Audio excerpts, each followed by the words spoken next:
Shalom, saudara yang dikasihi Tuhan. Apa kabar saudara? Saya berdoa saudara dalam keadaan baik, sehat, kuat, serta berlimpah-limpah dengan ucapan syukur. Firman Tuhan datang kepada kita hari ini, jangan ragu dan bimbang. Sebelumnya marilah kita berdoa. Tuhan Yesus, terima kasih buat hari ini. Kami sangat bersyukur buat kasih Tuhan, buat rahmat Tuhan, buat kemurahan Tuhan. Hari ini kami hendak merenungkan firman-Mu. Berikan kami pengertian Tuhan, supaya kami boleh mengerti, terlebih kami menjadi pelaku firman-Mu. Kami percaya kami pasti diberkati dan hidup kami jadi berkat, boleh menyenangkan hati-Mu. Dalam nama Tuhan Yesus kami dengarkan firman-Mu. Haleluya. Amin. Jangan ragu dan bimbang. Yakobus pasal pertama ayatnya yang ke-6. Yakobus pasal pertama ayatnya yang ke-6. Hendaklah ia memintanya dalam iman, dan sama sekali jangan bimbang. Sebab orang yang bimbang sama dengan gelombang laut yang diombang-ambingkan kian kemari oleh angin. Jadi saudara, jelas dikatakan orang yang ragu, orang yang bimbang, orang itu akan diombang-ambingkan kian kemari oleh kehidupan ini. Untuk itu saudara, bimbang dan ragu ini sama sekali tidak akan menguntungkan, bahkan akan merugikan kehidupan kita.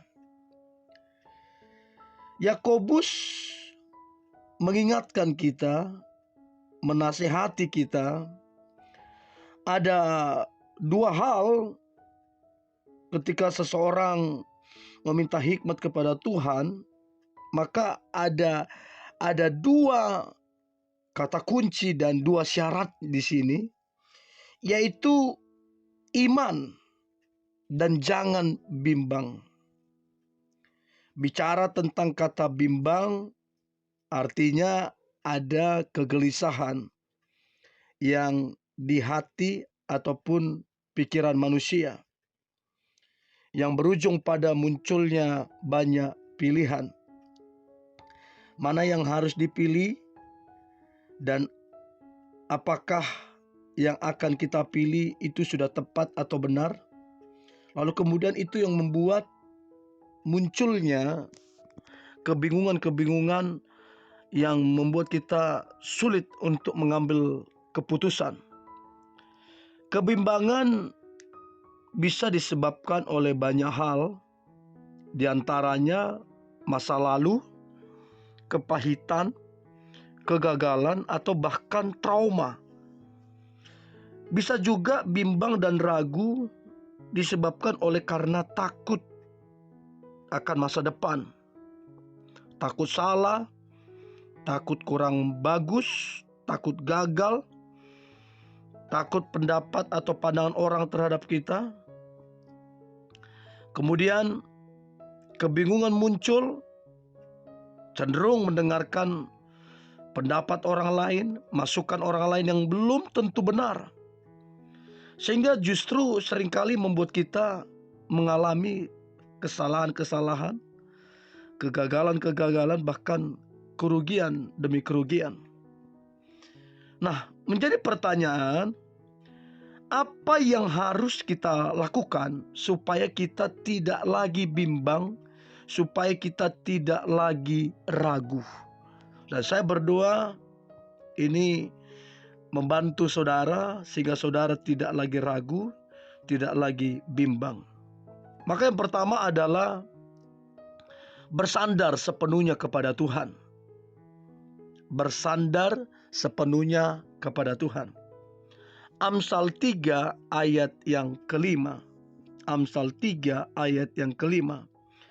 Percayalah kepada Tuhan dengan segenap hatimu, dan janganlah bersandar kepada pengertianmu sendiri.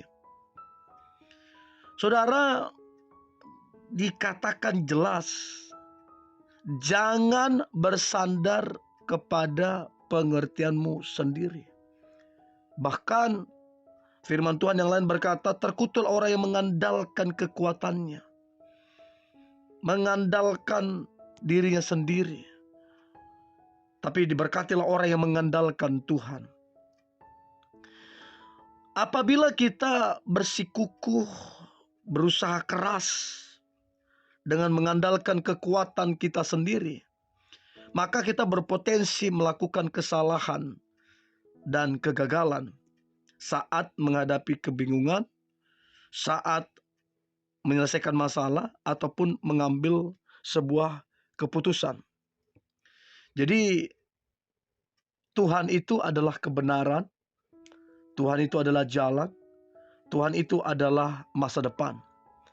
Sangat berbahagia kita apabila kita bersandar kepada Tuhan, sebab kita akan dibawa kepada kebenaran, kita akan dibawa kepada masa depan, kita akan dibawa kepada kemenangan, sebab Dia adalah masa depan. So, saudara, jangan bersandar kepada pengertianmu sendiri, jangan bersandar kepada manusia, bersandarlah kepada Tuhan. Nah, yang kedua, supaya kita jangan ragu ataupun bimbang, maka kita harus percaya sepenuhnya kepada Tuhan. Percaya berarti berserah penuh atau menyerahkan sepenuhnya kepada Tuhan. Nah, kita bisa baca Yeremia 29 ayat yang ke-11. Yeremia 29 ayat yang ke-11 dikatakan, sebab aku ini mengetahui rancangan-rancangan apa yang ada padaku mengenai kamu. Demikianlah firman Tuhan, yaitu rancangan damai sejahtera dan bukan rancangan kecelakaan, untuk memberikan kepadamu hari depan yang penuh harapan. Jadi saudara, waktu kita percaya kepada Tuhan, berserah kepada Tuhan, maka kita akan dibawa kepada rancangan damai sejahtera. Kita akan dibawa kepada hari depan yang penuh dengan harapan.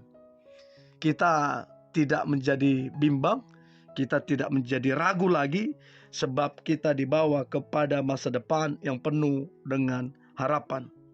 Berserahlah kepada Tuhan saudara, sebab segala sesuatu yang dari Tuhan adalah yang terbaik, walaupun seringkali tidak sesuai dengan keinginan dan kemauan kita. Sebab keinginan kita, kemauan kita belum tentu yang terbaik, tapi yang dari Tuhan sudah pasti yang terbaik. Lalu kemudian selanjutnya, supaya kita jangan ragu dan bimbang, maka lepaskanlah apa yang sudah terjadi.